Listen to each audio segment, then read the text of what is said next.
du Conseil supérieur de l'audiovisuel. Je rappellerai très rapidement qu'à votre sortie de l'ENA, vous devenez administrateur de la ville de Paris, puis vous faites partie du cabinet de François Léotard, alors ministre de la Culture, entre 1986 et 1988.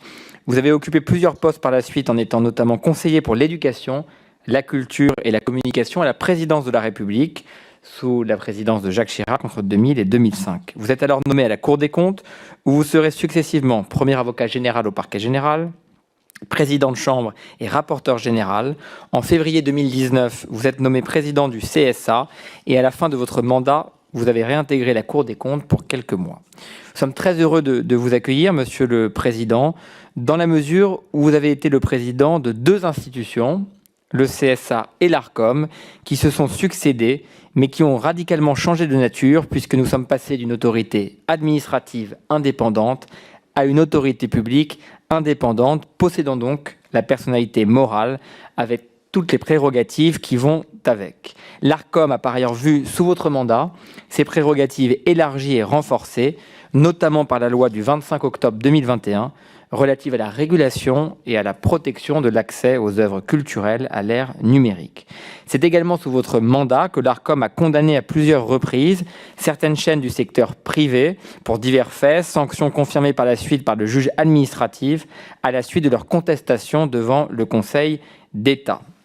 Citons par exemple les nombreuses condamnations de C8 ou de CNews en raison des propos proférés par Éric Zemmour en mars 2021, pour des propos climato-sceptiques, soit 52 sanctions. France Télévisions a également été sanctionnée sous votre mandat, notamment pour avoir enfreint des règles relatives à la diffusion de messages publicitaires, mais également le 30 mai 2024 pour méconnaissance de l'ordre de passage des émissions de la campagne officielle en vue de l'élection des représentants au Parlement européen, ou encore en mars 2023 pour méconnaissance par la chaîne France Info de l'honnêteté de l'information.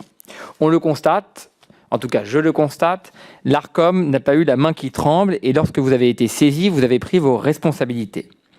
Les décisions étaient-elles pour autant les bonnes, notamment au niveau du quantum, c'est-à-dire de la sanction et des modalités, de la proportionnalité des sanctions? Ce sont des questions que l'on peut se poser et je ne doute pas que monsieur le rapporteur vous interrogera sur ce point. Avant de vous entendre, Monsieur le Président, je souhaiterais vous poser deux questions et j'indique que je transmettrai à Madame Calves, la présidence de cette commission, à 16h20, car je dois présider une autre réunion au même moment. Les deux questions. Le 17 juillet 2024, l'ARCOM a adopté une délibération relative au respect du principe du pluralisme des courants de pensée et d'opinion par les éditeurs de services, à la suite de la décision du Conseil d'État, qui a imposé à l'ARCOM de ne plus apprécier le pluralisme de l'information à l'aune du seul temps de parole des personnalités politiques. Comment avez-vous interprété cette décision du Conseil d'État et comment l'ARCOM l'a-t-elle mise en œuvre? Pour être plus clair pour celles et ceux qui nous écoutent, ça a modifié la manière dont le pluralisme doit être envisagé et appréhendé, qui est une question importante, le pluralisme des opinions, des points de vue et le pluralisme politique. Et puis une deuxième question pour ne pas empiéter sur le temps de parole du rapporteur. Au cours de son audition par la commission d'enquête, M. Martin Adjari, président de l'ARCOM, a été interrogé par le rapporteur sur une série de manquements potentiels à l'honnêteté, à la rigueur et au pluralisme de l'information sur les antennes de l'audiovisuel public. À la question « Pourquoi l'ARCOM ne s'est-elle pas prononcée sur toutes ces entorses ?», M. Adjari a répondu « C'est une pratique constante, antérieure à ma prise de fonction. L'ARCOM ne se prononce que sur saisine ». Pouvez-vous confirmer, Monsieur le Président, qu'il s'agit bien d'une pratique dénuée de fondements législatifs? Quelles en sont, quelles en seraient les justifications? Voilà les questions que je souhaitais vous poser pour lancer le débat et nos échanges. Mais avant de vous donner la parole, et comme nous l'imposent les textes, je vous remercie de nous déclarer tout intérêt public ou privé de nature à influer et à influencer vos déclarations. Et je vous rappelle que l'article 6 de l'ordonnance du 17 novembre 1958 relatif au fonctionnement des assemblées parlementaires impose aux personnes auditionnées par une commission d'enquête de prêter serment, de dire la vérité, rien que la vérité. Je vais donc vous inviter, Monsieur le Président, à lever la main droite et à dire « Je le jure ». Je le jure. Je vous remercie et je vous précise pour ma part que je représente l'Assemblée nationale.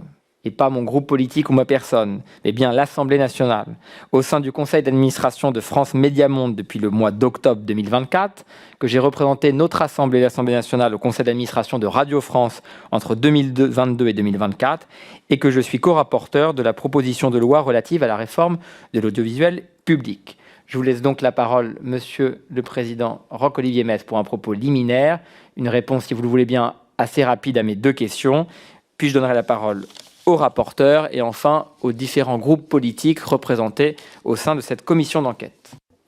Merci, Monsieur le Président, Monsieur le rapporteur, Mesdames et Messieurs les députés. Merci de votre invitation et de l'opportunité que vous me donnez de m'exprimer devant votre commission sur la situation et les perspectives de notre audiovisuel public.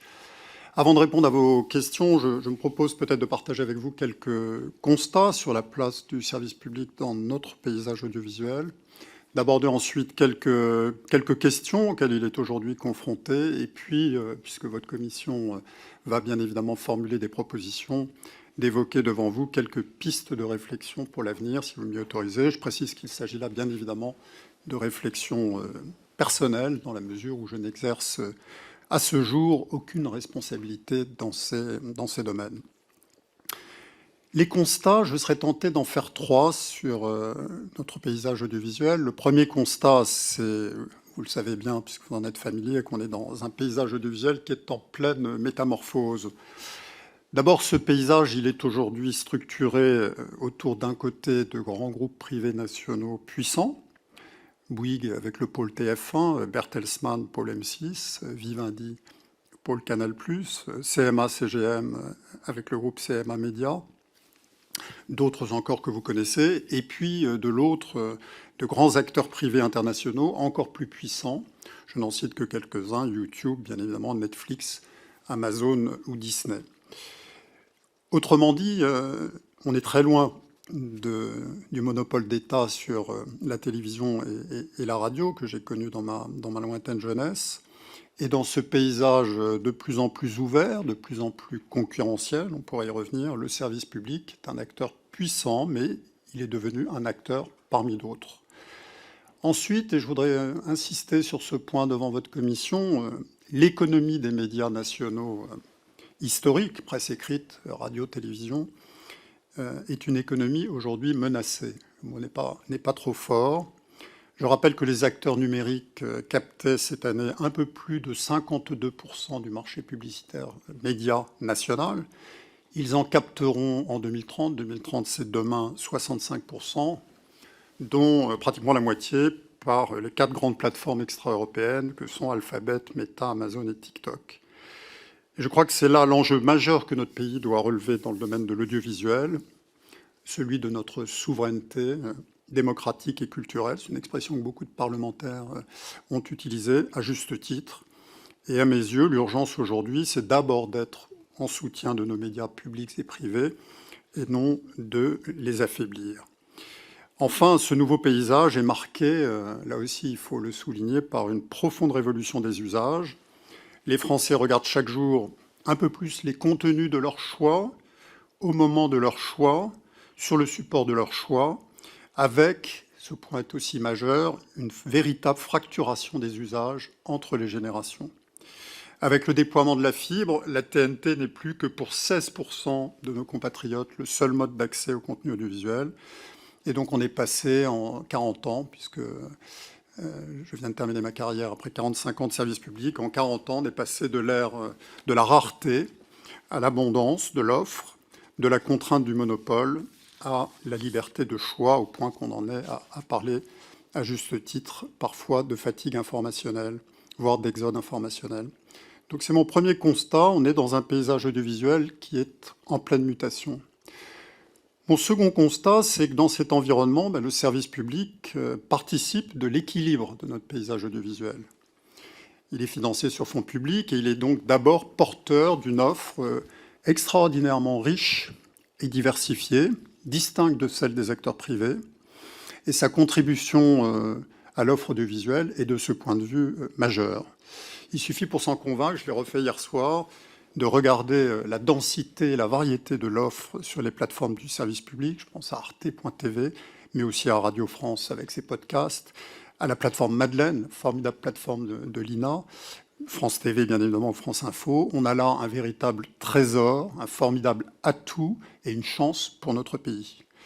Par ailleurs, soumis à un cahier des charges exigeant, il ne faut pas l'oublier, le service public est, pour beaucoup de nos compatriotes, un acteur central pour leur information, pour l'accès au savoir, à la culture, à la connaissance, au divertissement aussi, avec l'accès en clair, quelque chose qui se perd, aux événements sportifs majeurs auxquels les Français sont attachés, le Tour de France pour ne citer que celui-là, ou encore un élément du rayonnement international.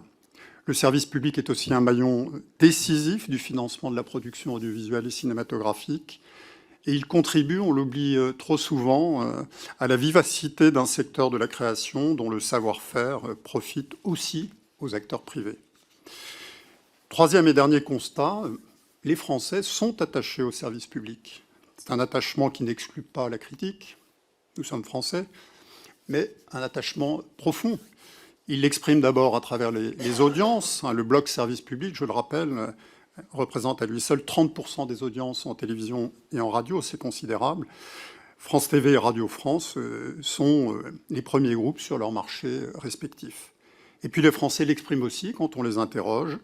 Il l'a encore fait ce week-end dans un sondage de la Tribune Dimanche. 69% des Français disent avoir une bonne image de l'audiovisuel public, qui bénéficie aussi d'un niveau de confiance remarquable dans un contexte général, on le sait, de défiance à l'égard des médias. Pour autant, le service public est confronté, bien évidemment, à des questions. J'en évoquerai que 3 ici. Plusieurs ont déjà été évoqués devant vous, je le sais. La première, d'abord, c'est celle des audiences. L'audience du service public est âgée. C'est un mouvement général de notre population. C'est un problème auquel toutes les chaînes de télévision sont aujourd'hui confrontées. Mais c'est vrai que les chaînes du groupe France Télévisions réalisent leur part d'audience les plus élevées auprès des 65 ans et plus. Et il en va de même pour Radio France. C'est une difficulté parce que le service public a bien évidemment vocation à s'adresser à tous les Français, jeunes et moins jeunes. Et donc pour chacune de ces entreprises, pour ces tutelles aussi, j'y reviendrai, il y a là une question majeure de stratégie, à la fois dans les contenus qui sont portés, dans l'offre qui est portée, mais aussi dans les vecteurs de diffusion pour toucher les publics là où ils sont. La deuxième question, c'est celle de l'efficience du service public et de ses coûts. Ça a déjà beaucoup occupé les travaux de votre commission depuis le début de ces auditions. Et bien évidemment, il est légitime, face aux problèmes de finances publiques que l'on connaît, d'essayer de chercher une plus grande efficience du service public. C'est un débat qui se déroule au-delà de nos frontières, en Grande-Bretagne en ce moment, en Suisse également, comme vous le savez, ou en Allemagne, pour ne citer que ces 3 exemples. Tout a été largement dit, et bien dit, si j'ose dire, mais je ne voudrais pas être de parti pris par les récents travaux de la Cour des comptes sur les différentes entités de l'audiovisuel public. Je voudrais quand même souligner que ces rapports sont en réalité plus équilibrés qu'il n'y paraît. C'est des rapports qui soulignent d'un côté les atouts et les avancées significatives qui ont été réalisées par ces entreprises depuis les précédents contrôles de la Cour, mais qui relèvent bien évidemment des marges de progression importantes, en particulier sur la question du modèle social à l'heure du numérique. Et ces rapports, ne l'oublions pas, soulignent aussi, à raison, la part de responsabilité qui incombe aux tutelles, tant l'environnement de ces entreprises a été chahuté. Je rappelle les incertitudes qui entourent le modèle de gouvernance depuis maintenant presque 10 ans, si je prends le point de départ de la PPL portée par le président Lafont du Sénat. Certaines injonctions contradictoires, des chaînes qui ont été fermées, François, des chaînes qui devaient fermer, France 4, qui finalement n'ont pas fermé, des trajectoires budgétaires aussi aléatoires, notamment sur les deux dernières années. Je constate qu'à la date où nous parlons, ces entreprises n'ont pas de contrat d'objectifs et de moyens. Et puis, troisième question, celle de l'impartialité. Si j'ose dire, puisque j'ai le privilège de l'âge dans cette commission, c'est une question qui est aussi vieille que l'histoire de la radio et de la télévision. Elle s'est longtemps cristallisée autour de l'indépendance du service public à l'égard de l'exécutif et des pressions politiques. J'invite, pour ceux qui n'ont pas lu, à se replonger dans les mémoires d'Alain Perfit, cette période où le journal télévisé se faisait dans le bureau du ministre de l'Information, temps béni que certains peuvent peut-être regretter, mais ce temps est révolu aujourd'hui et doit le rester. Et aujourd'hui, cette question se focalise davantage sur celle de l'impartialité au regard des dispositions de la loi de 86, des cahiers des charges et du mode de financement. C'est une question qui est assez délicate en réalité parce qu'elle se distingue, même si elle est liée, de celle du pluralisme. Le service public est soumis à l'obligation de respect du pluralisme des courants de pensée et d'opinion. Il a vocation à accueillir tous les débats, toutes les opinions, mais sa ligne éditoriale doit respecter un principe d'impartialité. Elle ne peut pas être partisane, elle ne peut pas être militante. Cela suppose que soient déployés en interne, notamment au sein des rédactions, des procédures, des protocoles permettant de s'en assurer et le cas échéant, de traiter les incidents. C'est aussi la question du rôle des comités d'éthique, on pourra y revenir. Bien, incontestablement, sur ces comités, on en avait parlé lors de la commission d'enquête sur la TNT l'année dernière, des marges de progression. Votre rapport, monsieur le député, formulait différentes propositions en la matière. J'en avais exposé plusieurs devant vous lorsque vous aviez bien voulu m'entendre. Je pense que la mission de Bruno Lasserre sera, de ce point de vue-là, très, très riche en termes de propositions. Alors, demain, quelles pistes de réflexion peut-on explorer? Je ne veux pas sortir de ma condition, bien évidemment. C'est une compétence qui revient exclusivement au législateur, comme il se doit. Néanmoins, j'exprimerai devant vous une double conviction. La première, c'est que nous avons besoin d'un service public fort, parce qu'il remplit auprès des Français des missions spécifiques, qu'il contribue au pluralisme de l'offre, je l'ai dit. Tous nos voisins, sans exception, ont un service public, parfois bien mieux financé que le nôtre. Je rappelle que la BBC ou le service public allemand perçoivent le double, plus du double du financement de l'audiovisuel français. Il contribue à l'économie, à l'équilibre économique du secteur. J'observe que tous les acteurs privés que je rencontre ou qui s'expriment publiquement ne manquent pas de souligner leur inquiétude face aux risques que pourrait faire courir, au regard des tendances du marché publicitaire, une privatisation de cet acteur. C'est pourquoi c'est ma conviction, s'il est légitime de réformer, je me suis souvent exprimé sur ce sujet-là, à l'inverse, on aurait tort, si vous me pardonnez l'expression, de jeter le bébé avec l'eau du bain. Ce serait une perte considérable pour les Français, pour notre souveraineté, dans une période, on le sait, où prospèrent fausses informations, ingérence étrangère, mais aussi influence des contenus étrangers, et notamment nord-américains. Ce serait aussi un manque pour notre cohésion sociale. Mais ma deuxième conviction, c'est qu'il faut redonner à ces entreprises, conclu, Monsieur le Président, un cap clair, que ce soit en termes de mission, en termes de périmètre, en termes de trajectoire financière. Comme toute entreprise, les entreprises du service public ont besoin de visibilité et de stabilité. Face au bouleversement du secteur que j'ai rapidement évoqué en ouverture de ce propos, tous les acteurs privés sont en mouvement aujourd'hui et se réorganisent. Le service public doit s'inscrire dans ce mouvement et c'est la responsabilité de l'État de fixer sa ligne d'horizon. Quelques pistes. D'abord, une réflexion indispensable, me semble-t-il, sur les missions et le périmètre des entreprises de l'audiovisuel public. Qu'est-ce qu'on attend de notre audiovisuel? L'objectif central étant, à mon sens, une offre différenciée de celle du privé. C'est une réflexion à laquelle toutes les parties prenantes doivent être associées, qui doit être menée sereinement, de manière transpartisane. Il faut que le service public soit soutenu par la nation, par les représentants de la nation.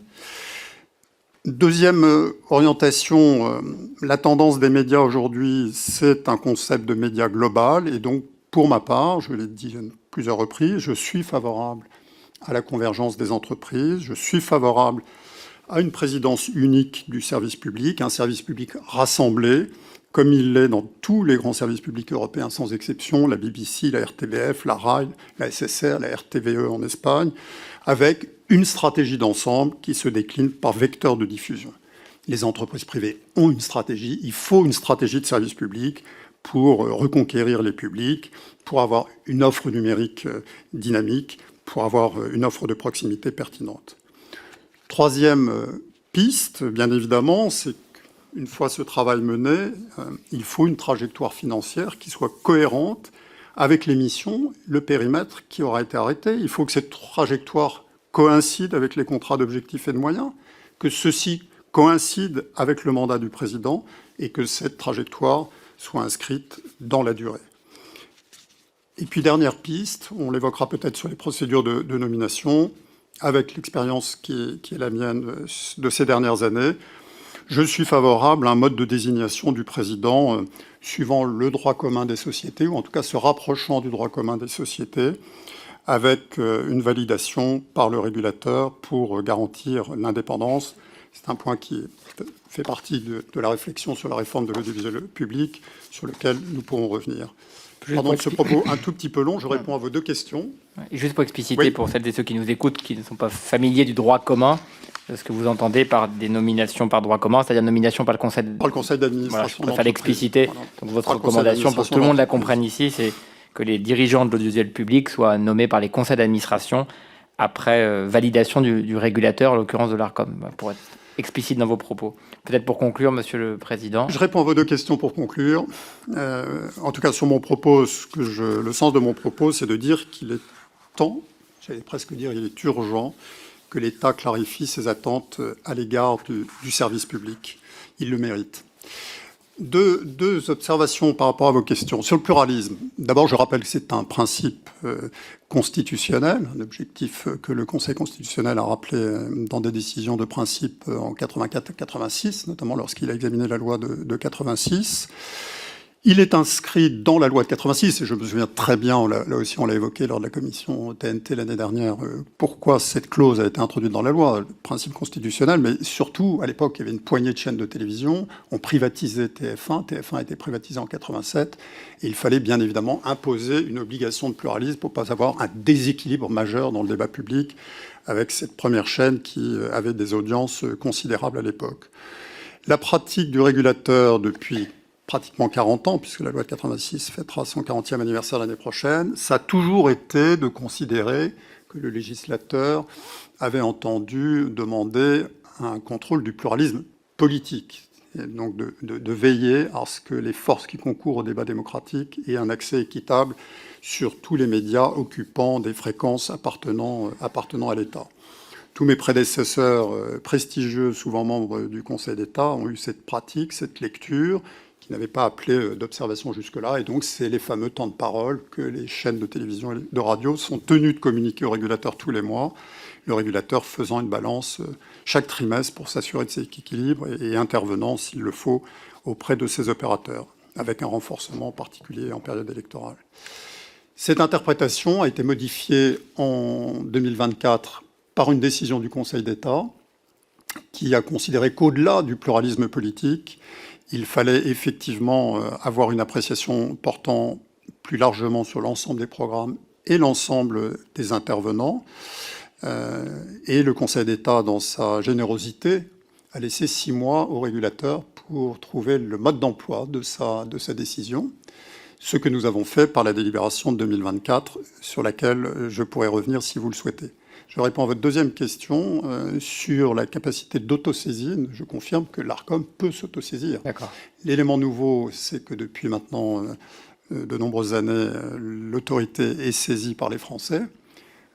Sur ma dernière année de mandat, je crois qu'on était pratiquement à 120 000 saisines sur l'année. C'est considérable. Et donc tous les cas sur lesquels le collège est enclin à s'autosaisir correspondent, en tout cas sur mon expérience, toujours à des cas sur lesquels les Français ou des parlementaires ont saisi l'autorité. Donc c'est une problématique un tout petit peu théorique, mais en tout cas juridiquement, rien n'empêche l'ARCOM de s'autosaisir. Merci beaucoup, Monsieur le Président, d'avoir donné à cette commission aussi un peu de hauteur de vue pour, au-delà des questions que le rapporteur va vous poser sur des situations précises, je le crois, nous permettre d'envisager aussi l'avenir de l'audiovisuel public, ses missions, son périmètre. Et pour celles et ceux qui nous rejoignent ou qui nous écoutent, je vous remercie également d'avoir partagé des convictions, d'être peut-être allé au-delà de ce que le devoir des réserves vous aurait obligé il y a quelques mois, mais de nous avoir indiqué à la fois des réponses très précises sur votre volonté d'une convergence des entreprises de l'audiovisuel public, la nécessité d'une trajectoire financière cohérente. Et puis, je retiens votre recommandation sur la procédure de nomination des dirigeants de l'audiovisuel public selon le droit commun, c'est-à-dire par le conseil d'administration de ces entreprises et plus simplement par le régulateur. En tout cas, merci d'avoir partagé vos convictions avec nous et quelques recommandations. Monsieur le rapporteur, je vous en prie. Merci Monsieur le Président. Monsieur le Président, merci pour votre temps, merci pour votre propos liminaire. Je voudrais vous faire réagir. Vous savez, la première audition de cette commission d'enquête portait notamment sur le président de l'ARCOM, Monsieur Hajdari. Il reconnaissait qu'il y avait eu 2 fois plus de sanctions, de mise en garde, de mise en demeure et de sanctions pour les chaînes privées que pour les chaînes publiques. Il a aussi admis que sur les 15 dernières années, années d'ailleurs où vous étiez président de l'ARCOM, C8 et CNews ont subi près de 8 à 10 millions d'euros de sanctions pécuniaires, alors que l'audiovisuel public n'a pas eu 1 centime d'euro de sanctions pécuniaires. Vous avez été aux responsabilités de l'ARCOM à ce moment-là. Comment expliquez-vous cet écart abyssal et est-ce que, selon vous, l'audiovisuel public est parfaitement irréprochable pour ne pas avoir eu à subir le moindre centime d'euro de sanctions pécuniaires ?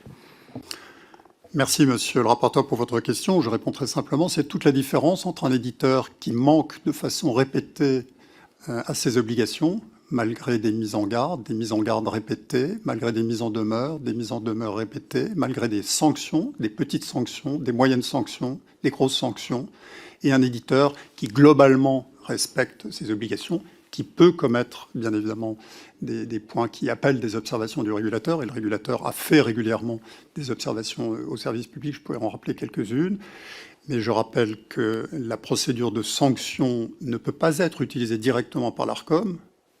Il faut au préalable qu'il y ait eu un manquement ayant conduit à une mise en demeure, la mise en demeure étant considérée par le juge comme un premier degré de sanction et susceptible de recours, et donc le service public ne s'est pas trouvé, en tout cas sous mon mandat, dans une configuration où des procédures de sanctions ont pu être enclenchées. Par ailleurs, si le juge considère que nos sanctions sont disproportionnées, il n'hésite pas à le dire. La première décision que j'ai été amené à prendre comme président de l'ARCOM, c'était sur une décision du collège précédent, une sanction sur C8 qui a été annulée par le Conseil d'État avec un contentieux en responsabilité. Et la première mesure que j'ai prise, c'est de verser un chèque d'1 million d'euros à C8. Ce n'était pas la décision la plus agréable à prendre pour un magistrat de la Cour des comptes. Donc c'est vous dire que ces décisions sont pesées, sous-pesées, sous le contrôle du juge. Merci Monsieur le Président.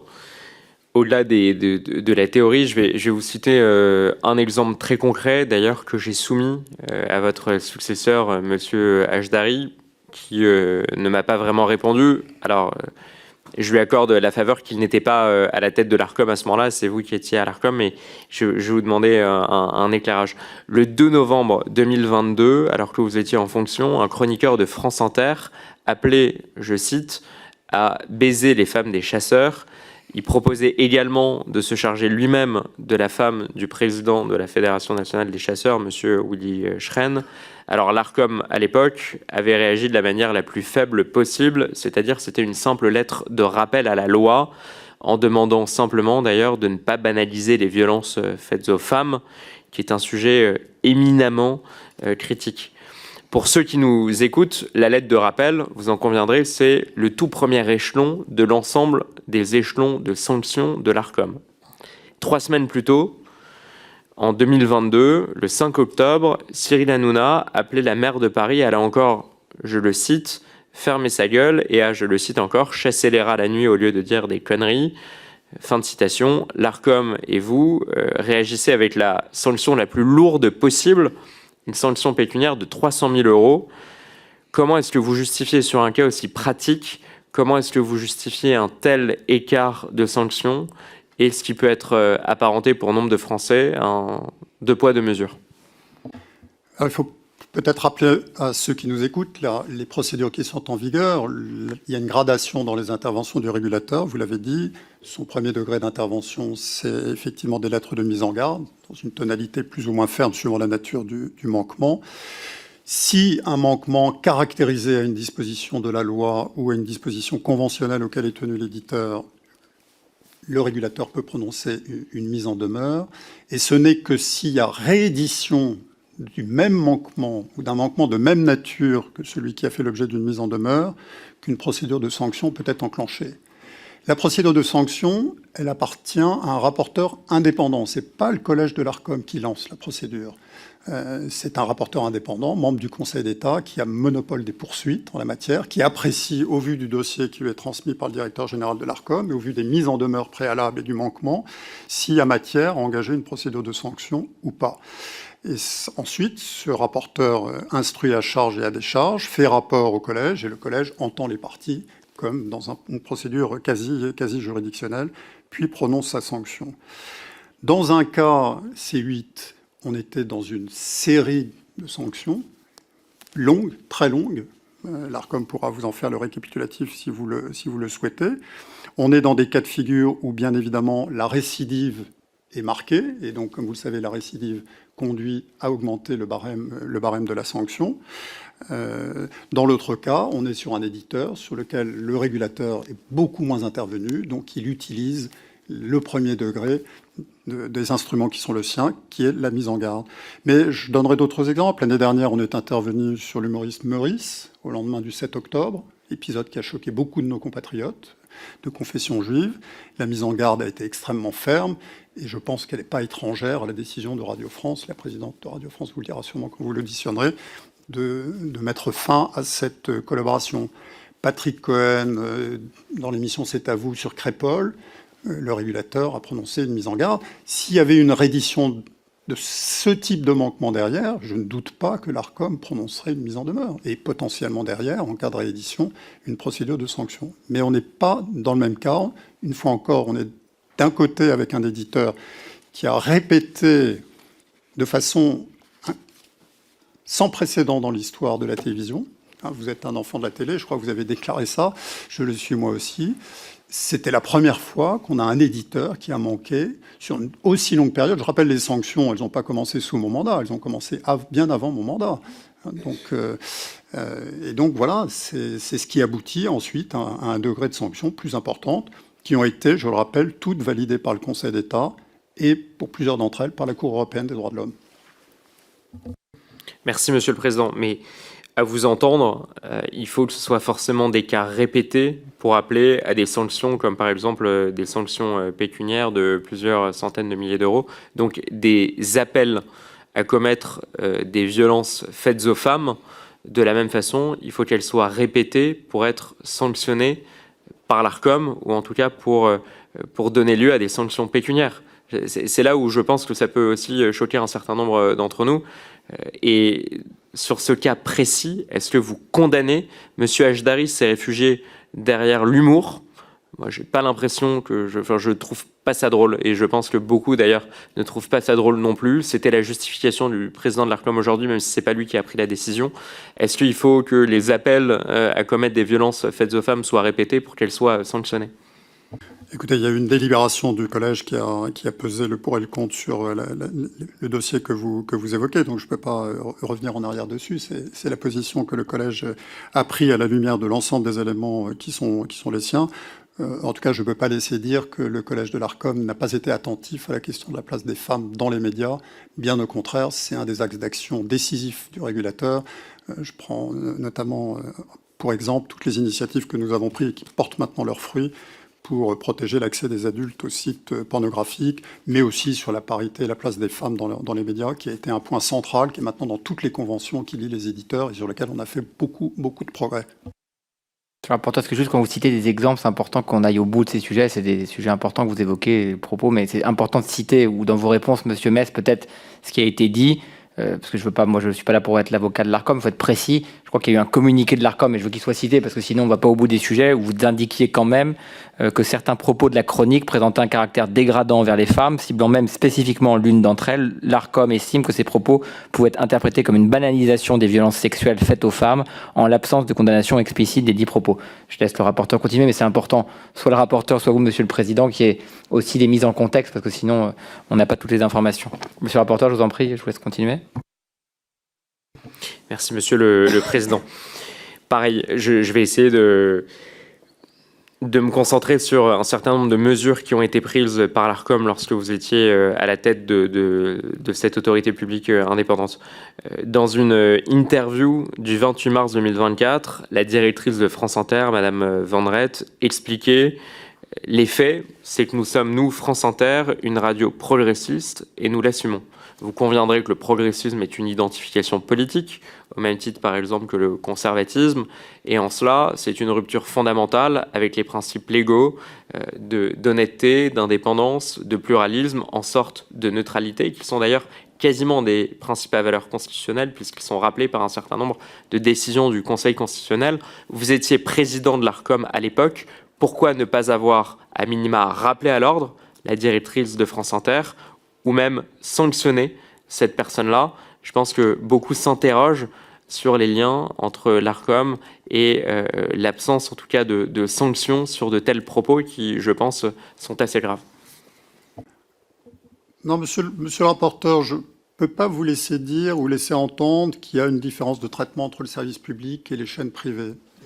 L'ARCOM et les services de l'ARCOM, auxquels je veux vraiment rendre hommage ici, parce que c'est des fonctionnaires tout à fait remarquables qui traitent de ces questions, instruit ces affaires de manière équivalente. Toutes les saisines ou les autosaisines, s'il y en a, sont instruites par les services de la même manière. Les séquences sont revisualisées, remises dans leur contexte, font l'objet d'une analyse juridique. Il y a une direction des affaires juridiques très étoffée à l'ARCOM.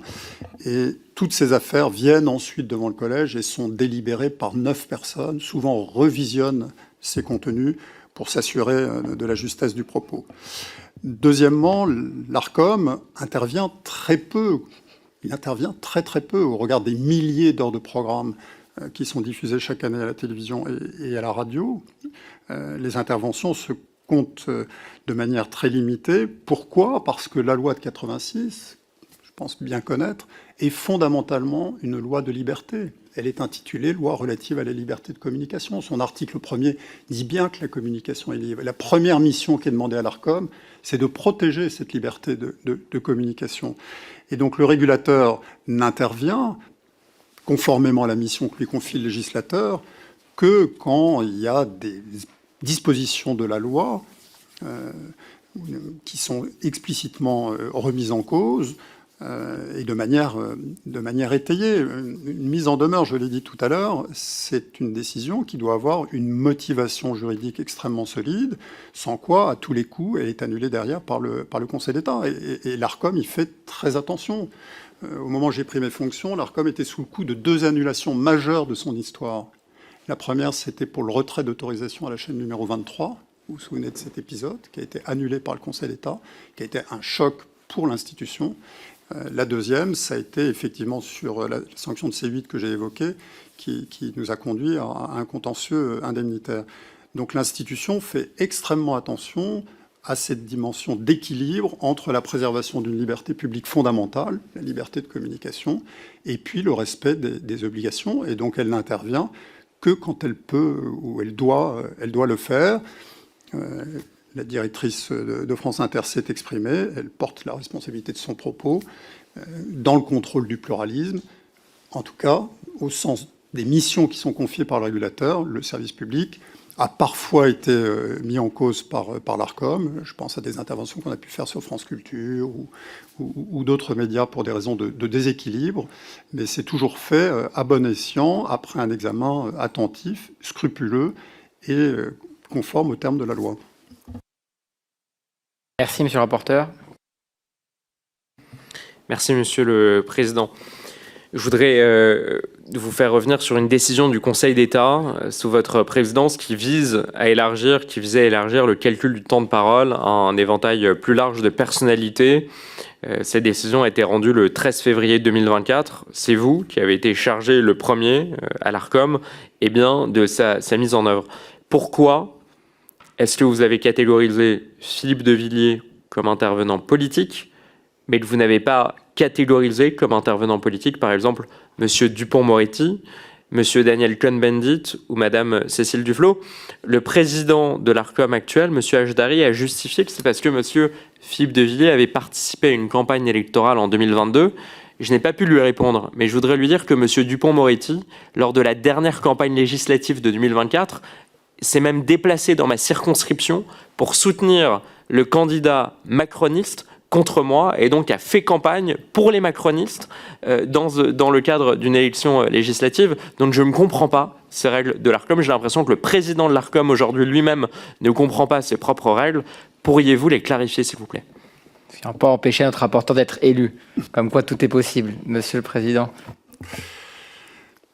Deux éléments de réponse, si vous voulez bien. Alors d'abord, la classification de personnalités comme Philippe de Villiers n'est pas liée en tant que telle à la décision du Conseil d'État. Là, on est dans les règles du pluralisme politique. Les règles du pluralisme politique que l'ARCOM applique de longue date, depuis la création de l'institution,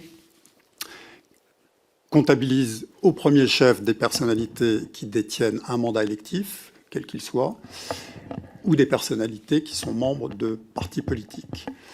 Mais par excroissance, pour des personnalités qui ont pu détenir un mandat et qui ont provisoirement perdu ce mandat, mais qui peuvent aspirer à le reconquérir, qui ont quitté une formation politique, mais qui peuvent néanmoins souhaiter, et par différentes initiatives, montrent leur volonté de revenir dans le débat public, l'ARCOM est amené à les comptabiliser en s'appuyant en particulier sur des arrêts du Conseil d'État qui précisent les critères que l'autorité peut appliquer.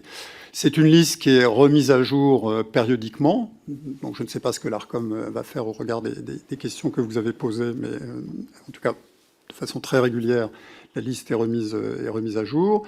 Je me souviens très bien dans le cas de Philippe de Villiers. Dans un premier temps, l'ARCOM lui avait indiqué qu'il ne serait pas comptabilisé, puisque lui-même, explicitement, dans un courrier qu'il avait adressé, avait indiqué qu'il entendait renoncer à toute activité politique, quelle qu'elle soit. Et puis les choses ont changé. Il s'est vu finalement offrir une tribune permanente une fois par semaine. Et je pense que c'est faire injure à Philippe de Villiers que de considérer qu'il est en dehors du débat politique. En tout cas, lui-même serait probablement piqué au vif qu'on lui dise cela aujourd'hui. Sur les deux autres personnalités, l'ARCOM appréciera s'il y a matière à les intégrer ou pas au regard des critères qui sont les siens. Mais à titre personnel, Monsieur Dupond-Moretti, Madame Cécile Duflot, Monsieur Cohn-Bendit, selon vous, vous avez été président de l'ARCOM, faut-il les considérer comme personnalité politique alors que Monsieur Philippe de Villiers l'est? Vous nous dites que Philippe de Villiers devrait être considéré comme personnalité politique, c'est votre avis, je peux l'entendre, mais quel est votre avis sur les trois autres personnalités que je vous ai citées? Et moi, je ne me substitue pas à l'ARCOM. Je crois que mon prédécesseur vous a fait cette réponse que je fais volontiers mienne. Je ne vais pas me substituer au collège de l'ARCOM qui est en place. C'est sa responsabilité. La ligne, c'est quoi? C'est dès que quelqu'un est engagé dans l'action politique, il a vocation à être comptabilité. C'est ça l'orientation, c'est ça les indices que le Conseil d'État peut être amené à nous donner. Mais votre observation m'amène à faire une observation peut-être plus large, si vous m'y autorisez, sur le pluralisme. Parce que je n'ai pas répondu entièrement à votre question, Monsieur le Président, tout à l'heure. Si vous pouvez aller au bout de cette réponse du rapporteur, parce que c'est un sujet essentiel, au-delà des cas personnels que le rapporteur a évoqués, qui sont importants. Là aussi, mais moi, je vais vous donner... Je termine juste, Monsieur le Président, juste pour clarifier ma pensée, c'est juste important de savoir effectivement d'où les gens parlent. Et au-delà des cas personnels qu'a cité le rapporteur, je crois qu'effectivement, on peut s'interroger parfois quand d'anciens responsables politiques, d'anciens ministres, quels que soient les bords politiques, interviennent dans les médias et contribuent au débat public et médiatique. Et ça serait important de peut-être que vous nous explicitiez les critères qui, à votre sens, comme vous nous avez eu un propos très libre en introduction, à votre sens, ce serait quoi la règle qui permettrait de dire que c'est un responsable politique ou non? C'est un point qui est toujours délicat, qui fait toujours discussion au sein de l'ARCOM, qui donne lieu à des recours contentieux. Philippe de Villiers a fait un recours, d'ailleurs, sur sa classification comme personnalité politique. Il l'a perdu. Donc, le Conseil d'État a donné gain de cause à l'ARCOM sur le fait de le comptabiliser comme personnalité politique. Le point de raisonnement central, une fois encore, c'est est-ce que cette personnalité est engagée ou pas dans l'action politique. On peut tout à fait renoncer à une carrière politique après avoir été parlementaire, après avoir été ministre et passer à autre chose. On peut vouloir devenir animateur de télévision, ce qui arrive chez certains. La question, c'est est-ce qu'on est dans l'action politique, dans le jeu politique? Est-ce qu'on soutient une famille politique, oui ou non, par son action? Et c'est ça qui va être le facteur d'appréciation. Mais de façon plus générale, puisque vous m'aviez posé la question, Monsieur le Président, sur le pluralisme et les règles du pluralisme, je voudrais quand même rappeler devant votre commission que les règles qui sont en vigueur en France n'ont pas d'équivalent. Dans la plupart des démocraties, les règles qui sont en vigueur en matière de pluralisme politique, c'est des règles qui s'appliquent pendant les périodes électorales, où, bien évidemment, pour assurer l'équité des scrutins démocratiques dans des démocraties, on veille à ce qu'il y ait un équilibre et que les candidats ne soient pas discriminés dans le traitement dont ils sont l'objet devant les médias. La France a fait un choix différent en 86 pour les raisons que j'ai indiquées, les raisons historiques qui sont liées à la façon dont s'est constitué notre audiovisuel. On est parti d'un monopole d'État vers un paysage beaucoup plus large. On a mis en œuvre un dispositif qui est extraordinairement raffiné, j'allais dire de plus en plus raffiné. C'est pas banal quand même de demander à tous les médias de communiquer chaque mois à une autorité administrative la liste des personnalités politiques qu'ils reçoivent et les temps de parole de ces personnalités politiques. Dont acte, ce travail est fait, il mobilise beaucoup de collaborateurs et c'est un dialogue qui se fait avec les chaînes de télévision, qui pèse sur les chaînes de télévision.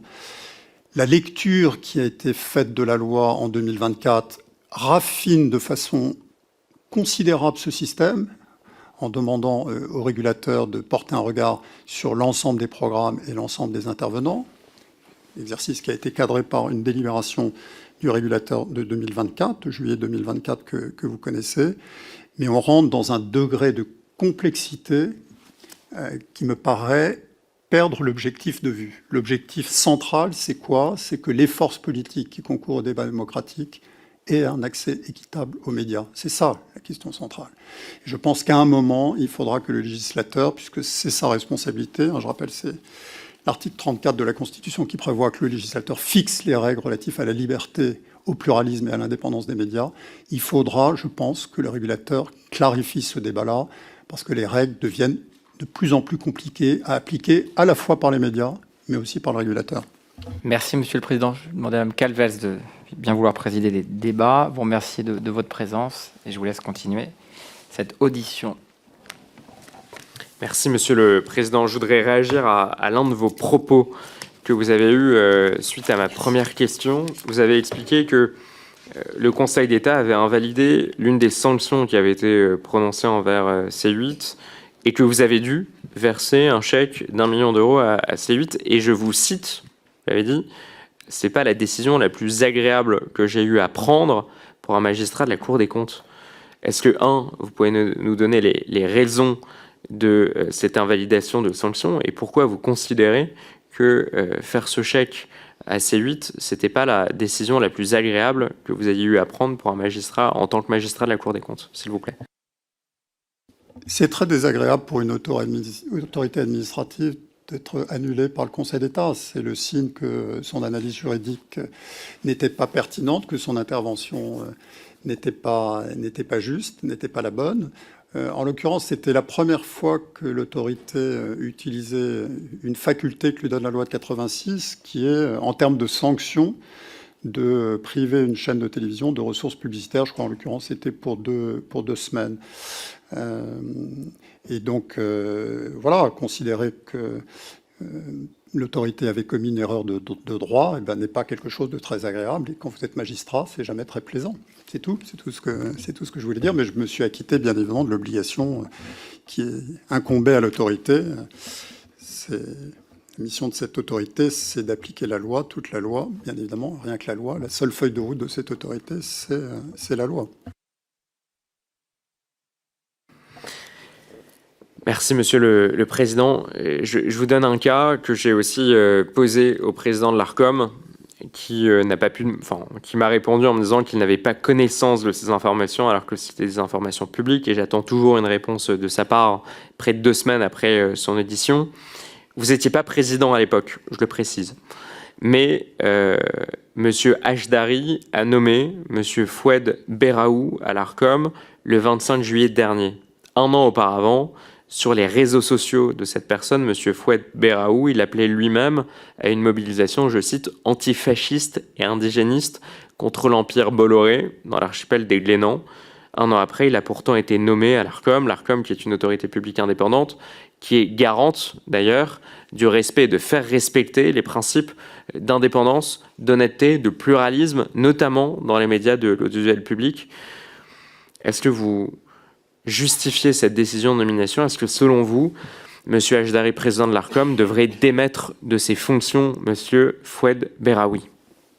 Monsieur le rapporteur, j'ai vraiment aucune information sur ce dossier. Je ne connais ni les tenants ni les aboutissants, donc je me garderai bien de m'exprimer sur le sujet. Je ne connais pas l'affaire, je ne sais pas ce qu'il en est. Je me permets de vous donner et vous pourrez le vérifier, l'affaire est très simple. Il publie sur ses réseaux sociaux une mobilisation, je cite, antifasciste et indigéniste contre l'Empire Bolloré. Nous sommes à l'été 2024. Un an après, en 2025, il est nommé à l'ARCOM. La décision a été prise notamment par le président de l'ARCOM. Est-ce que, selon vous, c'est une faute de la part de l'ARCOM? Et maintenant que ces informations ont été communiquées au président de l'ARCOM, devrait-il le démettre de ses fonctions? Je pense que la question est très simple. Monsieur le rapporteur, vous avez posé la question à mon prédécesseur. Je pense qu'il vous répondra. En tout cas, je ne peux pas mieux faire que de vous renvoyer sur lui.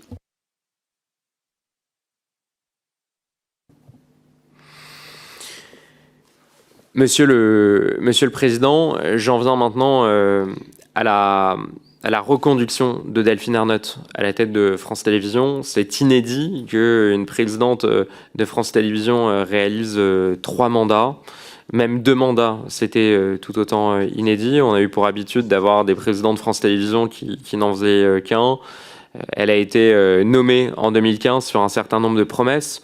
Promesses de tenir les comptes de France Télévisions, promesse de rajeunir l'audience, promesse de mettre en place une comptabilité analytique, promesse d'adresser une vraie stratégie numérique, notamment de France Télévisions. Sur les comptes, vous en conviendrez, ils sont déficitaires de plus de 80 millions d'euros, la trésorerie est négative, l'entreprise est en risque de dissolution selon le Code du commerce puisque les capitaux propres sont inférieurs à la moitié du capital social. Sur l'audience, elle n'a en aucun cas été rajeunie puisqu'elle est toujours en moyenne à plus de 62 ans. Sur le numérique, il y a eu nombre d'échecs stratégiques qui ont été commis. Salto qui a coûté près de 60 millions d'euros. Slash, on en a parlé longuement hier, qui n'a pas réussi à trouver sa cible.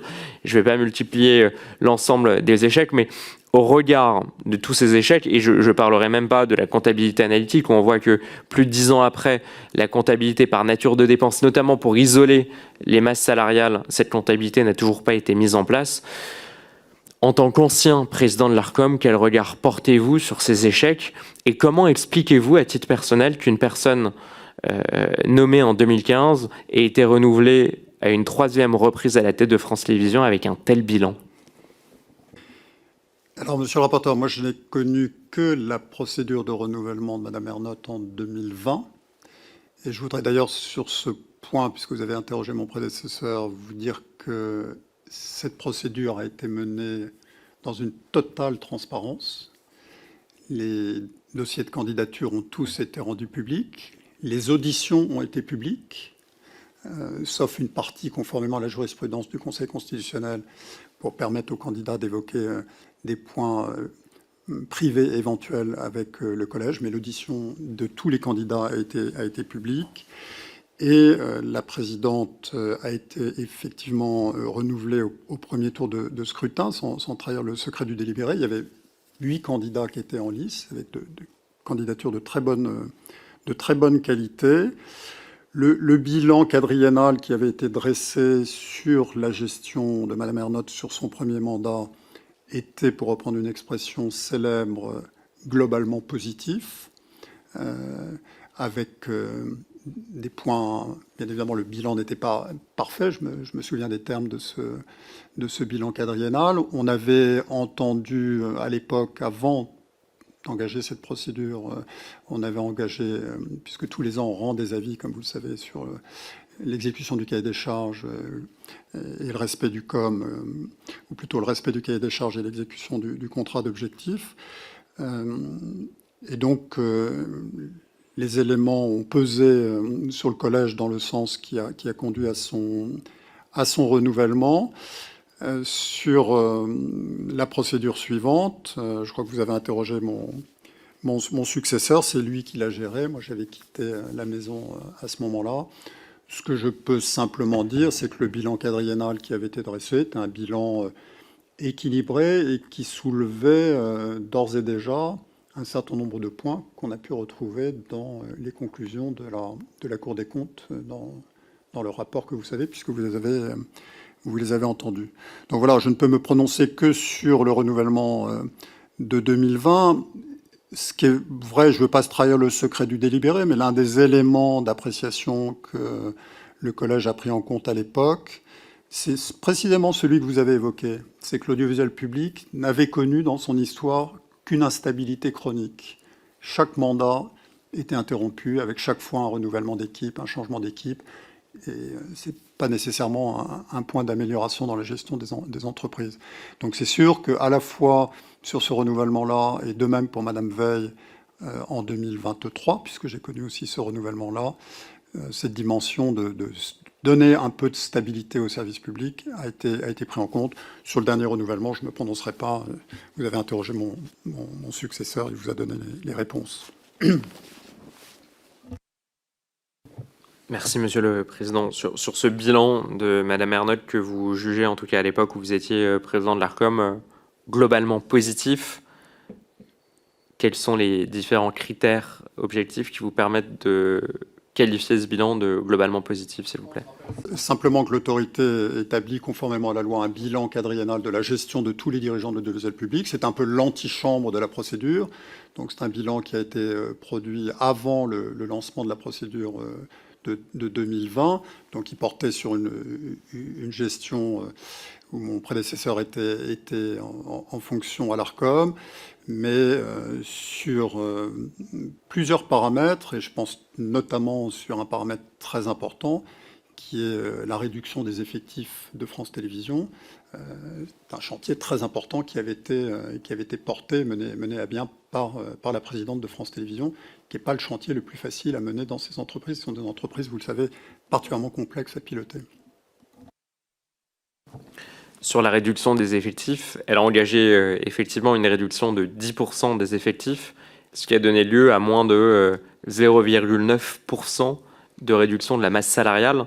Donc on a l'impression que Madame Ernotte a réduit les effectifs, mais a augmenté les salaires des personnes qui restaient, ce qui d'ailleurs conduit à un salaire moyen de 72 000 € chez France Télévisions, ce qui les place parmi les 9% des Français les mieux rémunérés. Donc chacun appréciera eh bien, le bilan, ou en tout cas la réussite de cette opération, qui en tout cas pour les comptes de France Télévisions n'a pas produit grand-chose.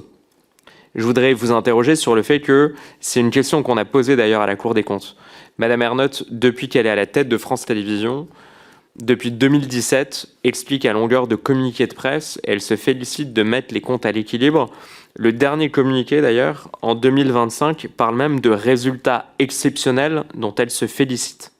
Il a fallu attendre la Cour des comptes, la mission de la Cour des comptes, quelques semaines après, quelques jours d'ailleurs après la reconduction de Delphine Ernotte pour un troisième mandat, pour apprendre que les résultats n'étaient pas exceptionnel, loin de là, que l'entreprise était au bord de la faillite, qu'elle avait cumulé plus de 80 millions d'euros de déficit, et que, en cas, si l'État ne réabondait pas en 2026, en fait, l'entreprise disparaîtrait.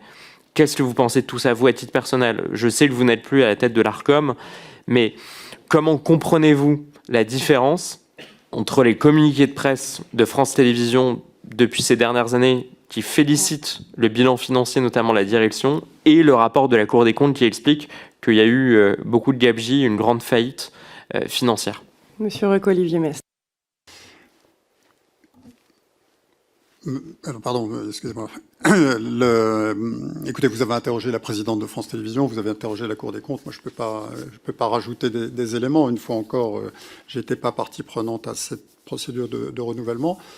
En 2020, honnêtement, quand la candidature s'est présentée pour le renouvellement, et il y avait d'autres candidatures de très bonne qualité. La balance a été faite au vu du projet stratégique, au vu du bilan du premier mandat. Il y a eu un débat sur les différentes candidatures. Une fois encore, je ne veux pas trahir le secret du délibéré.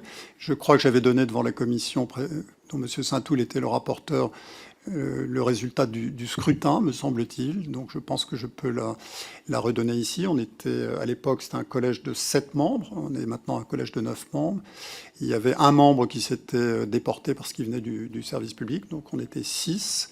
Et il a été effectivement désigné au premier tour par 4 voix contre 2. Bon, voilà, c'est une appréciation ensuite en âme et conscience de chaque membre du collège, après un examen très approfondi de chacun des dossiers de candidature, après les auditions, qui avaient été des auditions publiques, donc chacun a pu se faire une idée précise des projets portés par tous les candidats. Les Français, comme vous le dites régulièrement dans vos interventions, ont pu être spectateurs, puisque la procédure a été totalement transparente et n'a pas été contestée, je le rappelle, de même que pour France Média Monde et Radio France. Voilà, l'appréciation qui a été portée par le collège ensuite cette année pour le renouvellement, c'est celle d'un collège dont je n'étais plus membre, donc je me garderai bien de faire un commentaire. Merci Roch-Olivier Mestre. Alors ça fait 1 heure que nous avons commencé cette audition. Je propose qu'il y ait une question supplémentaire du rapporteur. Ensuite, nous passerons aux autres membres de cette commission. À vous, monsieur le rapporteur. Merci Madame la Présidente. Dernière question, mais qui est très importante. Vous savez, nous avons auditionné votre prédécesseur, Monsieur Schrammeck, juste avant vous, qui avait avoué, quelques mois auparavant, devant la représentation nationale, avoir subi des pressions de la part de François Hollande, qui était alors président de la République en 2015, pour défavoriser certaines candidatures concurrentes de Madame Ernotte. Quel est votre point de vue sur le sujet ? L'ARCOM, le CSA devenu ARCOM, autorité publique indépendante, notamment du pouvoir politique, et notamment là pour respecter une forme d'imperméabilité totale vis-à-vis de l'Élysée et vis-à-vis de tout pouvoir politique. Est-ce que vous condamnez ces pressions politiques que M. Schrammeck a avouées encore il y a quelques mois devant la représentation nationale, sous serment?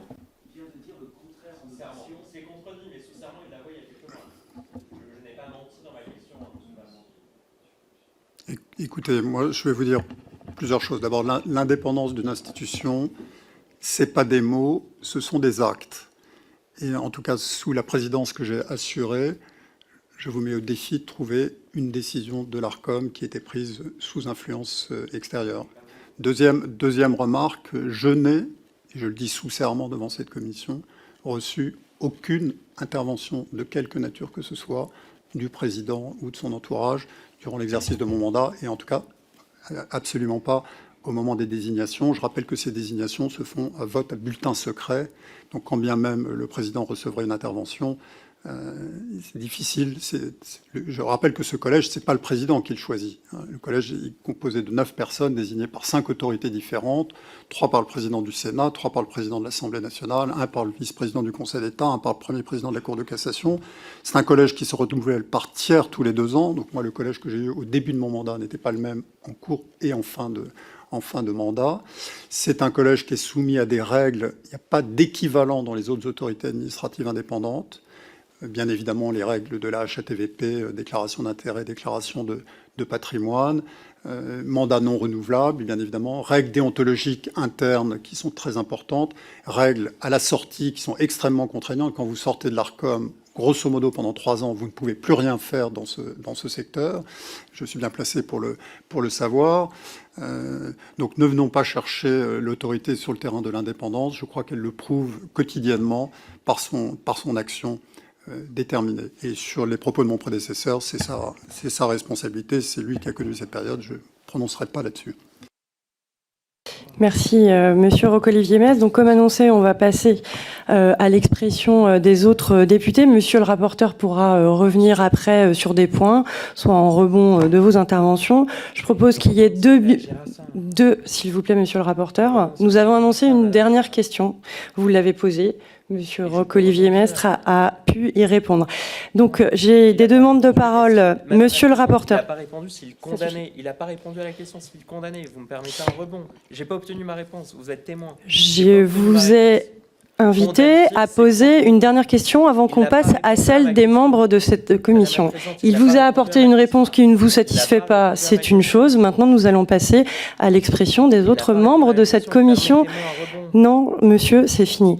Alors, j'ai des demandes de Émeric Caron, puis Erwan Balanant, Ercilia Soudet, Aurélia Saint-Toul, et moi aussi j'aurai des questions. Je vous propose 2 minutes maximum, et merci de respecter ce temps successivement. Monsieur Émeric Caron.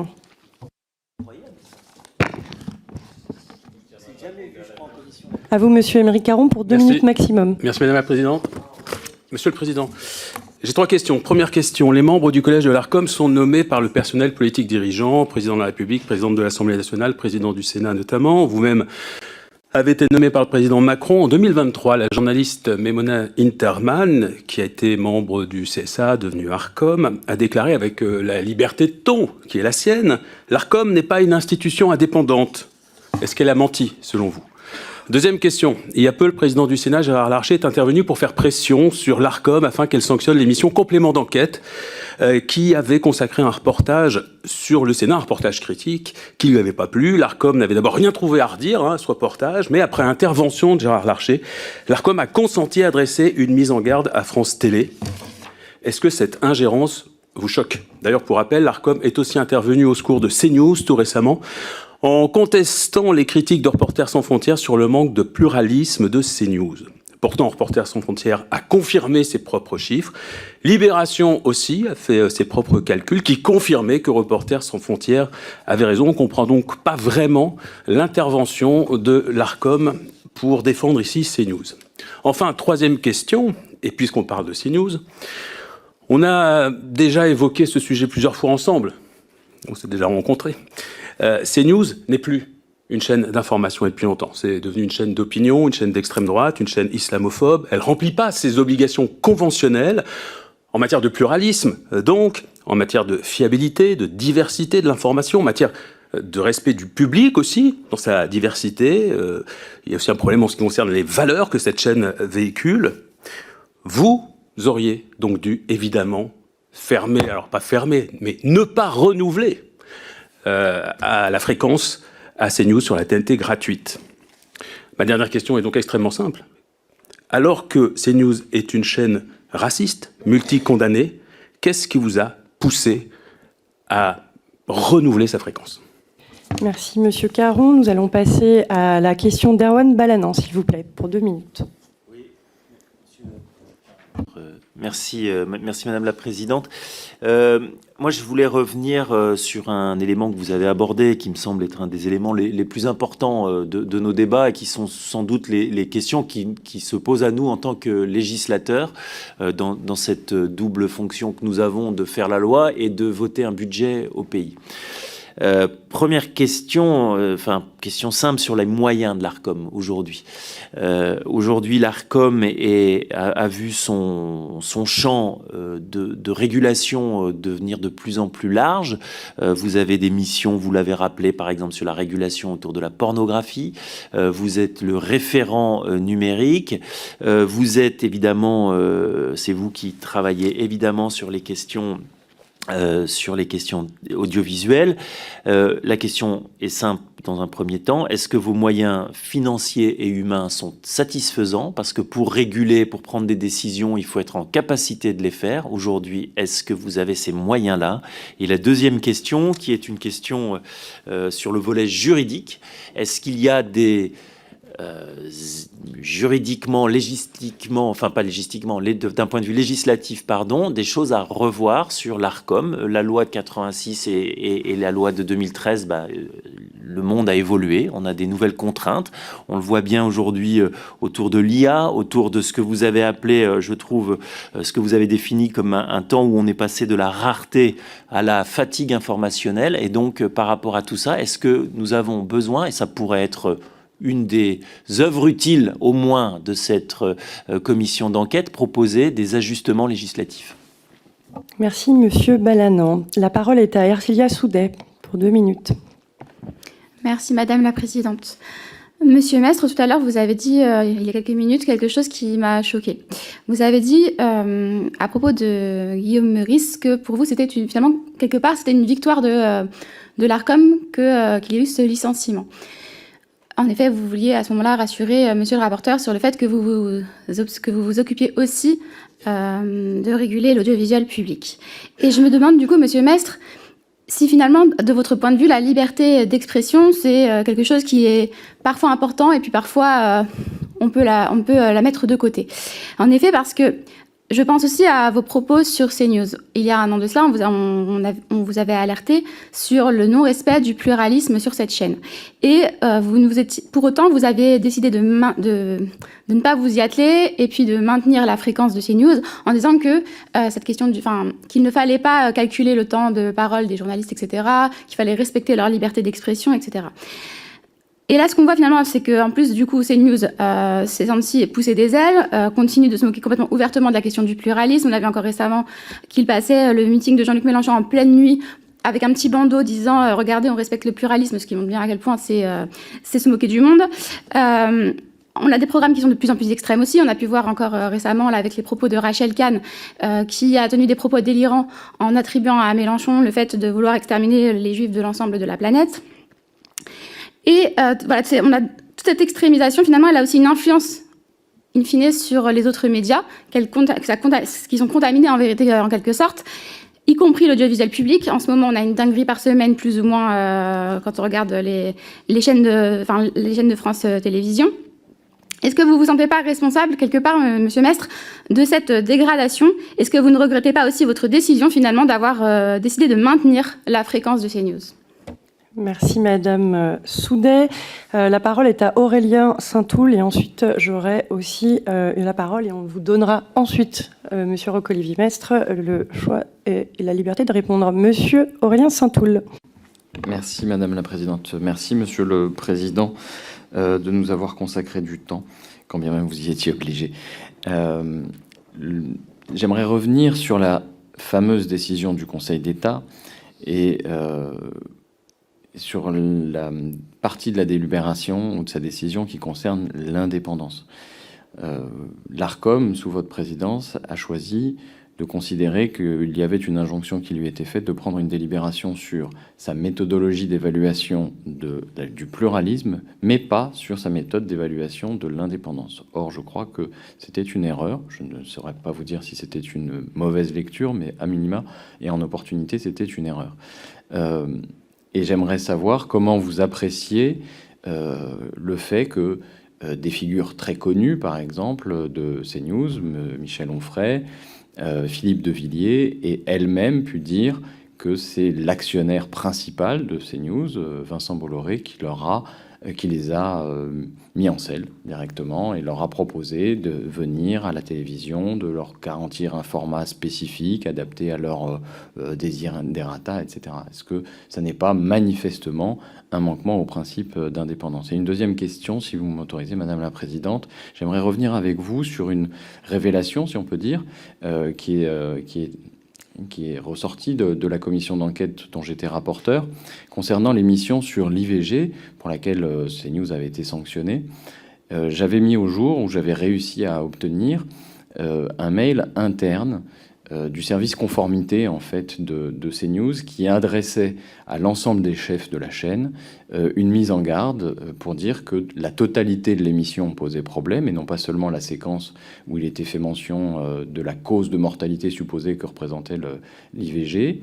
Et une dernière mention particulière à ce mail avait attiré mon attention et je vous l'avais transmis, qui disait que non seulement c'était en contravention avec la Convention, mais qu'en plus c'était très inopportun, très maladroit, puisque quelques jours après, les dirigeants de la chaîne seraient auditionnés. J'en avais conclu qu'il y avait une culture de la transgression dans cette chaîne et j'aimerais savoir si vous partagez cette appréciation et pourquoi l'ARCOM n'en a rien fait spécifiquement. Merci, Monsieur Saint-Toul. Monsieur Roch-Olivier Mestre, vous avez soulevé la question des missions et du périmètre de l'audiovisuel public, plutôt dans cette audition. Vous avez parlé d'une offre différenciée de l'offre privée. Alors, dans quelle mesure l'audiovisuel public doit et peut-il se distinguer de l'audiovisuel privé? Par quels éléments? en termes de contenu, d'éditorialisation, de financement, de ressources publicitaires, de choix de création, de diffusion, de rapport avec les producteurs, de responsabilité en termes d'éducation aux médias. Voilà, quelles sont les priorités pour se distinguer. Pendant l'exercice de vos mandats à la présidence du CSA et de l'ARCOM, et pourquoi pas d'ailleurs depuis, comment l'audiovisuel public français, qu'il soit télévisuel, radiophonique ou numérique, a-t-il allégé ou renforcé sa distinction, que ça soit de son fait ou du fait du mouvement extérieur. Plus spécifiquement, sur la question du financement, vous avez rappelé qu'il était souhaitable d'avoir un financement stable, indépendant, pérenne. Que pensez-vous de l'adage à audiovisuel public, financement public ? Aujourd'hui, des ressources propres, et je mettrai de côté les recettes de billetterie chez Radio France, mais sur Radio France comme sur France Télévisions, où elle représente 15% des ressources financières, quelle place doit avoir la ressource publicitaire dans ce financement de l'audiovisuel public ? Quelle place doit avoir cette ressource, mais aussi quelle place l'exposition des auditeurs, des téléspectateurs à la publicité doit-elle être quand on parle d'audiovisuel public ? Je vous remercie. Merci beaucoup pour l'ensemble de ces questions que je vais essayer de répondre. Alors, Memona Interman, écoutez, elle a, au-delà de sa personnalité que nous apprécions tous, elle a eu son expérience. Bon, c'est la sienne. Moi, c'est pas celle que j'ai connue. Je pense, si je regarde les choses sur longue période, que cette autorité a conquis son indépendance. Ça n'a pas toujours été le cas. Comme vous le savez, il a fallu 3 alternances politiques pour que la régulation se stabilise et s'impose dans le paysage. Mais je pense que cette autorité fonctionne pleinement. En tout cas, moi, c'est ce que j'ai vécu en tant que président du CSA puis de l'ARCOM. Fonctionne réellement en indépendance, la multiplication des autorités de nomination, le fait maintenant qu'il y a 2 magistrats qui siègent au sein du collège, un conseiller d'État, un conseiller à la Cour de cassation, les règles que j'ai rappelées tout à l'heure, confortent cette indépendance. En tout cas, moi, c'est celle que j'ai vécue. Donc, je peux pas donner un sentiment autre que celui-là. Sur une intervention du Sénat auprès de l'ARCOM, alors ça, j'en ai absolument pas connaissance, donc je peux pas me reprendre. Je crois volontiers ce que vous dites, mais je peux pas. Pardon, excusez-moi, vous n'avez pas la parole, soit vous la demandez. Je peux pas me prononcer parce que je connais pas. Je connais pas les tenants, mais je connais pas les tenants et les aboutissants. Vous voulez que je réponde à la place sur un dossier que je ne connais pas, donc. Excusez-moi, vous n'avez pas la parole. Je peux éventuellement vous la redonner, mais vous ne pouvez pas la prendre comme ça en interrompant la personne qui répond. Non, mais je vous réponds. Pour moi, l'autorité, et c'est la réponse que je fais également au rapporteur pour la question qu'il me posait tout à l'heure, l'autorité doit fonctionner en indépendance. Elle doit fonctionner en indépendance. Qui ait des interventions auprès d'elle. Beaucoup d'entre vous écrivent chaque semaine, et parfois de façon abondante, à l'autorité. C'est le rôle des pouvoirs publics. C'est pas une tour d'ivoire, l'ARCOM. Donc c'est normal qu'elle soit en interaction avec tel ou tel. Mais ce qui est important, c'est que ces décisions soient indépendantes. C'est ça qui est important. Donc dans le cas d'espèce, moi je ne suis pas au sein de l'ARCOM, je ne suis pas au sein du collège, je ne sais pas s'il y a eu intervention ou pas. Donc je ne peux pas aller plus avant. Mais en tout cas, pour répondre à votre question, qu'il y ait des interventions, ça ne me choque pas. Ce qui compte pour moi, c'est que l'autorité statue en toute indépendance. Et sur CNews, écoutez, on a déjà eu ce débat de multiples fois l'année dernière. Bon, le collège a pris la décision que vous connaissez. Je rappelle qu'à cette occasion, il a conclu avec cet éditeur une nouvelle convention qui était sensiblement différente de celle d'e-télévision, qui était, comme vous le savez, une convention très légère. La convention de CNews est maintenant identique à celle de LCI et de BFM. C'est les mêmes règles. On a intégré dans cette délibération, dans cette convention, les règles du pluralisme telles qu'elles sont issues de la décision du Conseil d'État de 2024. La chaîne a d'ailleurs été mise en garde dès le mois d'août de mémoire 2024. Donc on ne peut pas accuser l'ARCOM de passivité. En tout cas, durant mon mandat, il y a eu plusieurs fois des interventions, ça a été rappelé, de mise en garde, mise en demeure, sanction. Maintenant, sur la vie de cette convention, il appartiendra à l'ARCOM et je ne doute pas qu'elle remplira son office si elle estime que cette chaîne ne respecte pas ses obligations. Sur les moyens, monsieur le député, oui, il y a une question de moyens. Je pense en même temps que les techniques de régulation vont probablement évoluer. Je pense que l'intelligence artificielle apportera dans un certain nombre de missions des outils utiles et qu'il y aura probablement un redéploiement en partie de certaines ressources au bénéfice d'autres. Mais c'est vrai que le champ de cette autorité s'est considérablement élargi. Donc 5, même 6 grands règlements européens sur les 6 années de mon mandat et une bonne douzaine de textes législatifs. Il n'y a pratiquement pas un débat parlementaire maintenant sans que l'idée de confier une mission supplémentaire à l'ARCOM ne surgisse. Donc la problématique des moyens, bien évidemment, se pose. Mais au-delà de ça, je dirais, c'est une autorité qui a besoin d'être aussi soutenue, et soutenue par vous tous, dans son action. C'est une mission qui est loin d'être simple, protéger la liberté d'expression, ce qui est sa mission quotidienne au premier chef, mais aussi, bien évidemment, mettre en œuvre les protections que le législateur a souhaité mettre en place. Je rappelle, la loi de 86, elle repose sur 2 principes qui sont simples, comme la loi de 1881, la liberté, la responsabilité. Et la mission de l'ARCOM, c'est toujours de veiller à ce que ce principe de responsabilité soit mis en œuvre. Sur les évolutions de la loi, moi je trouve que cette loi, en 40 ans, elle a fait la preuve de sa capacité d'adaptation. Elle a été modifiée de très nombreuses fois, il faut le rappeler, presque 90 fois. Moi je pense qu'il y a plusieurs points sur lesquels les choses gagneraient à être clarifiées. La première, qui à mon sens est la plus importante, c'est les règles anti-concentration, parce que le paysage dans lequel on est, c'est cette problématique qui est au centre du débat aujourd'hui.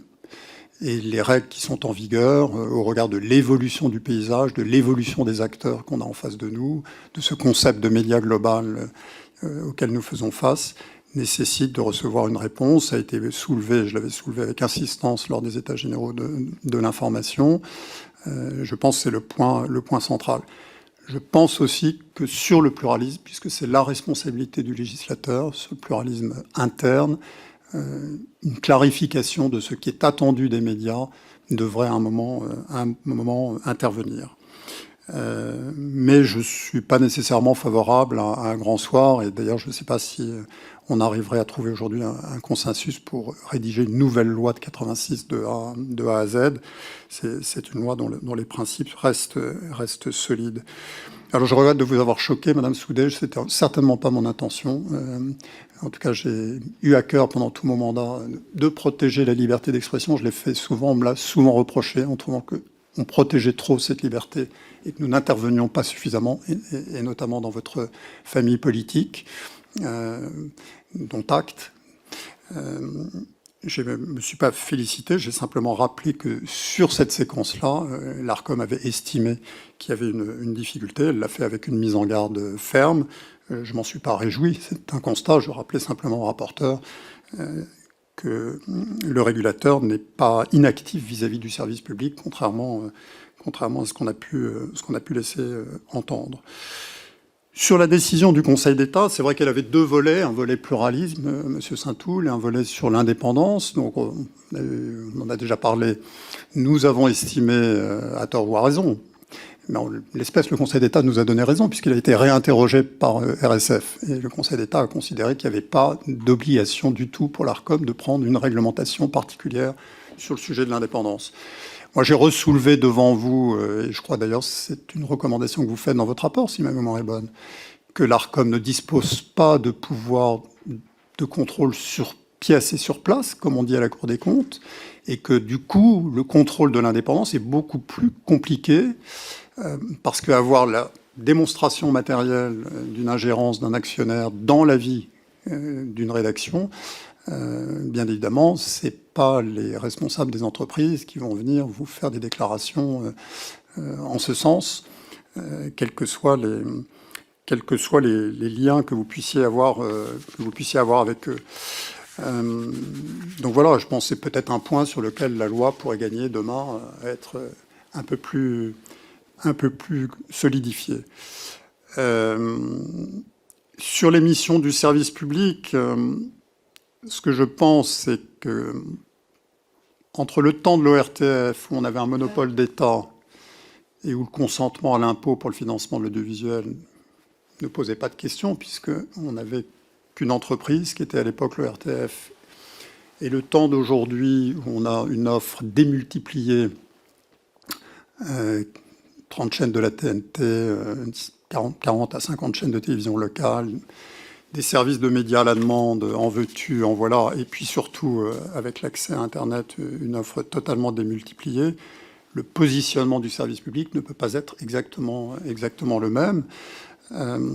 Et donc, il faut que ces missions soient distinctes, spécifiques, que l'offre soit distincte. Alors, je ne reprendrai peut-être pas la célèbre expression de Jean Villard sur l'élitisme pour tous, parce que je pense que le service public a une vocation populaire à avoir, et d'ailleurs ces audiences montrent l'étendue de cette dimension, mais il y a une exigence particulière, il doit y avoir une offre qui n'est pas identique au service public, il doit y avoir une exigence particulière de rigueur dans le traitement de l'information, dans l'exposé des points de vue, de neutralité et d'impartialité, puisque c'est l'objet de cette commission.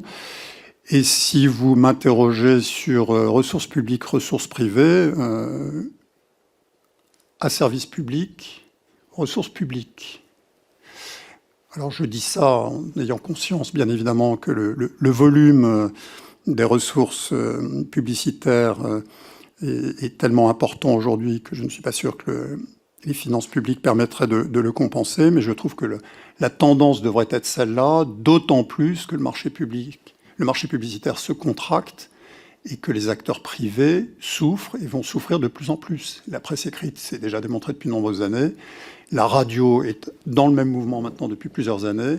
Et pour la télévision, le déclin de la ressource va s'entamer probablement plus vite que ce que nous avions pronostiqué dans une étude qu'on avait menée avec la DGMIC il y a 2 ans. Donc voilà, et j'avoue qu'en tant que spectateur, sur l'offre numérique, je trouve que les écrans publicitaires sur le service public sont vraiment très nombreux. Et que pour le confort du téléspectateur, c'est pas ce qu'il y a de plus agréable. Donc voilà, la tendance pour moi devrait être plutôt celle-là, avec la contrainte budgétaire que chacun connaît. C'est pour ça que je disais tout à l'heure, réflexion sur les missions et sur le périmètre. Quel service public veut-on et à quel niveau de financement est-on prêt à porter ce service public-là? Merci Roch-Olivier Mestre. Il y avait une demande de monsieur Émeric Caron à qui j'accorde 30 secondes pour pouvoir rebondir, et madame Soudet. Merci Madame la Présidente. Rapidement, vous dites que l'ARCOM prendra ses responsabilités si elle constate que CNews ne respecte pas ses obligations. Or, l'ARCOM a déjà constaté des dizaines de fois que CNews ne les respecte pas. Elle n'a donc pas pris ses responsabilités puisqu'elle a renouvelé sa fréquence gratuite à CNews. Je repose donc ma question. Qu'est-ce qui vous a poussé à penser que CNews avait toujours sa place sur la TNT gratuite en prenant donc la place d'autres chaînes? Et puis, deuxième point, en ce qui concerne les pressions de Gérard Larcher sur France Télé et sur complément d'enquête, c'est une information confirmée par Mediapart. Et donc, est-ce que cette révélation vous choque? Merci Madame Soudet, et ensuite la parole sera à Roch-Olivier Mestre. Merci Madame la Présidente. C'est vraiment très rapide parce qu'en vérité, je suis sur la même ligne que mon collègue Monsieur Caron, parce que vous ne m'avez pas répondu, Monsieur Mestre, sur cette question spécifique, sur le fait que, est-ce que vous, oui ou non, vous regrettez d'avoir laissé une fréquence à CNews, sachant que vraiment, c'est un média d'opinion concrètement, et une chaîne de télé n'est pas censée être un média d'opinion. C'est une décision d'un collège de 9 membres, donc par définition, j'en suis solidaire. Je ne vais pas revenir en arrière, sous prétexte que j'ai quitté mes fonctions il y a une année, sur une décision qui a été prise par la collégialité.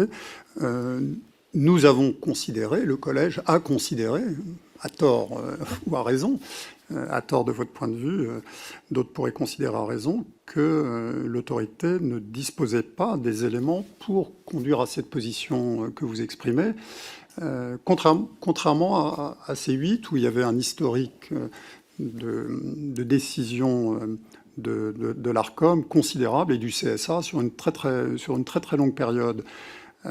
Et que d'autre part, comme je l'ai indiqué,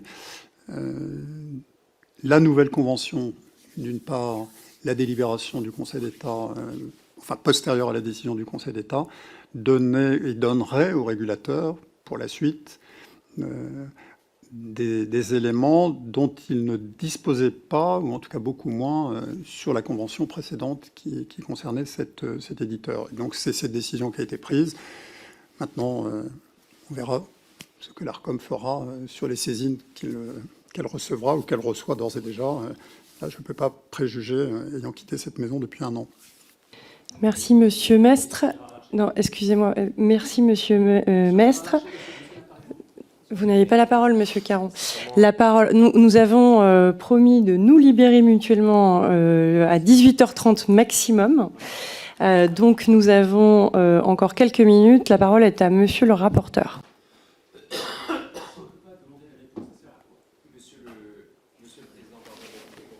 Pardon. Merci, Madame la Présidente. Bon, j'étais un peu frustré parce que je voulais rebondir sur votre réponse, Monsieur le Président, parce que j'ai pas l'impression que vous m'avez répondu. Est-ce que vous condamnez, oui ou non, les pressions qui ont été révélées par votre prédécesseur? Et vous avez beau nier de la tête, elles ont été révélées dans le cadre d'une commission d'enquête, sous serment, devant la représentation nationale, où il explique, je le cite, « Je n'ai reçu, à une seule exception près, aucune tentative d'influence ou de pression de la part de François Hollande. » À une seule exception près, ce qui signifie qu'il admet qu'à une exception près, il a reçu une tentative d'influence ou de pression de la part du président de la République de l'époque, M. François Hollande. Est-ce que oui ou non, vous condamnez ces tentatives de pression ou d'influence avouées devant la représentation nationale et sous serment par votre prédécesseur?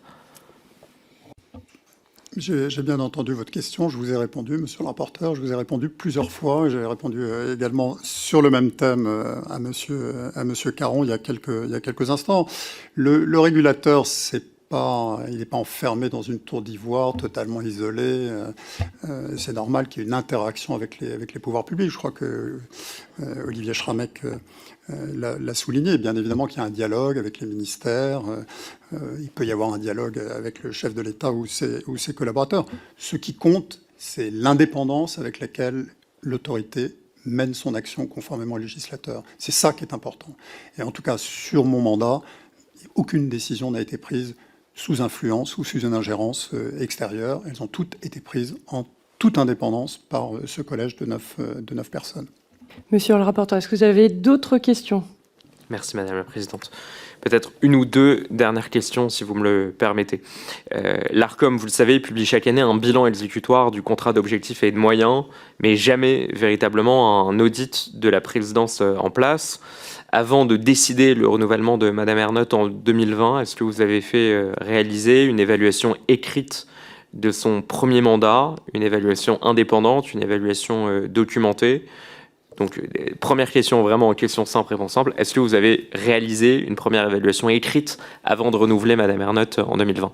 Je vous ai répondu tout à l'heure. La loi impose au régulateur de faire un bilan quadriennal de la gestion. Donc, c'est ce bilan-là qui est prévu par la loi, qui est l'antichambre de la procédure d'appel à candidature. Donc ce bilan a eu lieu.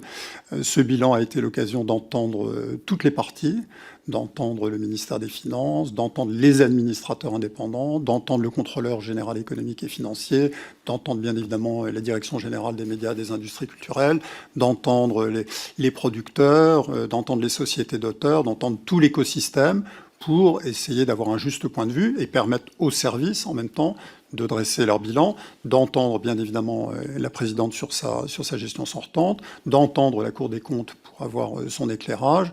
Donc c'est avec l'ensemble de ces éléments que le bilan quadriennal a été bâti, et que vous le trouverez bien évidemment sur le site de l'ARCOM, de même que la représentation nationale a tous les ans les avis que nous rendons, qui sont des documents je crois, intéressant et de qualité, qui est clair et qui aide la représentation nationale dans son action et dans ses décisions, sur le respect du cahier des charges ou sur l'exécution du contrat d'objectifs et de moyens. Donc voilà, vous trouverez ce bilan quadriennal sur le site. Ces bilans quadriennaux, puisqu'il concerne toutes les entreprises de l'audiovisuel public sur le site de l'ARCOM. Merci, Monsieur le Président. Et deux dernières questions. Pour revenir, vous avez expliqué donc le Conseil d'État avait invalidé lors de votre mandat une sanction qui avait été infligée envers C8 et donc que vous avez dû verser un chèque de 1 million d'euros. Vous avez expliqué que ce n'était pas la décision la plus agréable à prendre et j'ai compris votre réponse après avoir rebondi sur le sujet. Est-ce que vous pouvez nous rappeler le motif de la sanction qui avait été infligée à C8 à l'époque? Est-ce que vous vous en rappelez? Écoutez, honnêtement pas, parce que, pardonnez-moi, mais il y en a eu quand même beaucoup, donc je voudrais pas les confondre.